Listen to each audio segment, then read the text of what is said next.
നമസ്കാരം. ഞാൻ Aishwarya, first sem DLED അധ്യാപക വിദ്യാർത്ഥിനി. ഇന്നത്തെ ദിവസത്തിൻ്റെ പ്രാധാന്യം.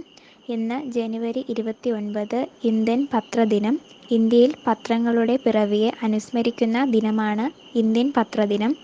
ഇന്ത്യൻ പത്രങ്ങളെ പ്രോത്സാഹിപ്പിക്കുക എന്നതാണ് ഈ ദിവസത്തിൻ്റെ ലക്ഷ്യം. കാലങ്ങളായി ഇന്ത്യൻ വീടുകളിൽ പുരുഷന്മാർ രാവിലെ ആദ്യം ചെയ്യുന്നത് പത്രം വായിക്കുക എന്നതാണ്. ആളുകളുടെ ദൈനംദിന പ്രഭാത ദിനചര്യയുടെ ഭാഗമായി അത് വളർന്നു എന്ന് പോലും നമുക്ക് പറയാം. ലോകത്തെക്കുറിച്ച് പറയുന്നതും നമ്മെ അപ്ഡേറ്റ് ചെയ്യുന്നതുമായ കടലാസ് തുണ്ട് ആഘോഷിക്കുവാനുള്ള ദിവസമാണ് ഇന്ന്.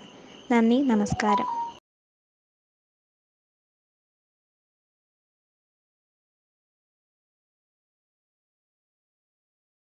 ഞങ്ങൾ അപ്ലോഡ് ചെയ്യുന്ന വീഡിയോകൾ മുടങ്ങാതെ കിട്ടാൻ ഈ ചാനൽ സബ്സ്ക്രൈബ് ചെയ്ത്